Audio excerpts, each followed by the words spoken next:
안녕하세요. 한 사람의 비전이 어떻게 사막 한가운데에서 시작해서 세계적인 제국으로까지 뻗어나갈 수 있었을까요? 지금부터 이슬람 역사의 가장 역동적이었던 첫 600년을 저와 함께 빠르게 한번 따라가 보시죠. 바로 이 질문. 이게 오늘 우리가 풀어볼 가장 핵심적인 수수께끼입니다. 자, 이 질문을 머릿속에 딱 담아두고 이 모든 놀라운 변화가 시작된 그곳으로 한번 가보겠습니다. 자, 모든 위대한 이야기에는 그 시작점이 있기 마련이죠. 이슬람이라는 거대한 물결이 시작되기 전에 아라비아는 과연 어떤 곳이었을까요? 그때 아라비아 반도는요, 수많은 부족들이 서로 경쟁하면서 쪼개져 있었어요. 메카 같은 상업 도시는 무역으로 번성했지만 사회 전체는 여러 신을 섬기는 다신교 아래서 뭐랄까 좀 분열되어 있었죠. 주변 강대국들이 계속 전쟁을 하니까 해상 교역이 활발해지면서 메카는 엄청난 부를 쌓았는데요. 그 이면에는 아주 심각한 빈부격차라는 그림자가 짙게 깔려 있었습니다. 바로 이 혼란의 한복판에서 무하마드라는 인물이 등장합니다. 원래 메카의 상인이었던 그가 어느 날 유일신 알라의 계시를 받고 이슬람을 창시하게 되죠. 그런데 그의 가르침이 기존 기득권 세력의 거센 저항에 부딪혔고 결국 622년에 메디나로 몸을 피합니다. 이 사건이 바로 이슬람 역사에서 정말 중요한 헤지라예요. 그리고 거기서 지지자들을 모은 그는 마침내 630년에 메카로 돌아와 정복에 성공하고요. 놀랍게도 불과 2년 뒤에는 아라비아 반도 전체를 하나의 믿음으로 통일한 엄청난 일을 해냅니다. 진짜 흥미로운 건 이 메시지가 가진 힘이에요.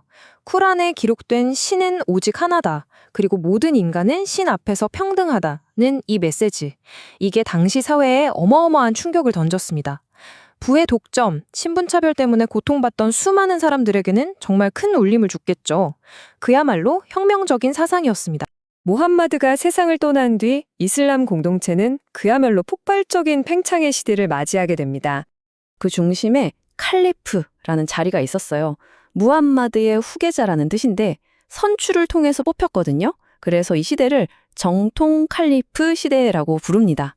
이들은 단순히 종교 지도자가 아니라 급성장하는 거대한 제국을 이끄는 CEO 같은 역할까지 했던 거죠. 이들의 팽창 속도는요, 정말 믿기 힘들 정도였습니다. 우리가 보통 성전으로 알고 있는 지하드, 그러니까 신앙을 지키고 널리 퍼뜨리려는 강한 사명감으로 똘똘 뭉친 아랍 군대가요, 오랜 전쟁으로 이미 기진맥진해 있던 두 거대 제국, 페르시아와 비잔티움을 정말 순식간에 무너뜨려 버립니다. 아니, 근데 어떻게 그게 가능했을까요? 바로 이 슬라이드에 그 비밀이 담겨 있습니다. 첫째, 교리가 아주 단순하고 명확했어요. 둘째, 신앙만 받아들이면 계급이나 민족을 차별하지 않았습니다. 게다가 타이밍도 좋았죠. 경쟁 제국들은 이미 쇠약해져 있었고요.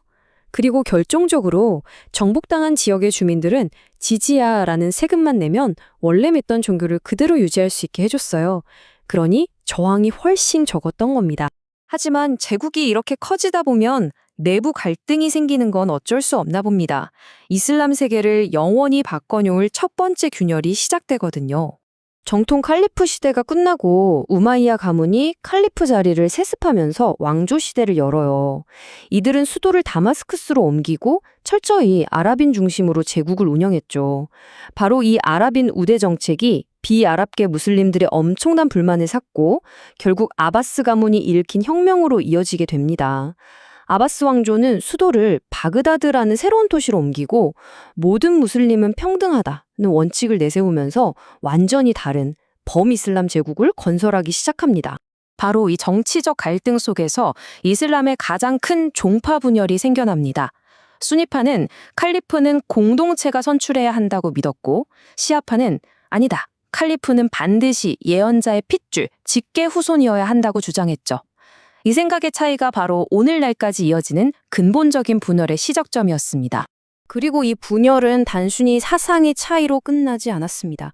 정치적인 파편화로까지 이어졌죠.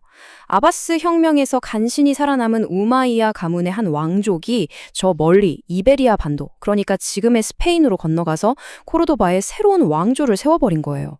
이로써 이슬람 세계는 이제 종교적으로도 또 정치적으로도 여러 개의 중심으로 나뉘게 된 겁니다. 그런데 참 아이러니하죠. 이렇게 정치적으로는 분열되고 있었는데 바로 이 시기에 이슬람 문명은 그야말로 눈부신 황금기를 맞이합니다. 문화와 과학이 그야말로 폭발적으로 성장한 거죠. 751. 이 숫자를 꼭 기억해 주세요. 이해에 벌어진 한 사건이 이슬람 문명뿐만 아니라 어쩌면 세계사 전체의 흐름을 바꿔놓는 결정적인 계기가 되거든요.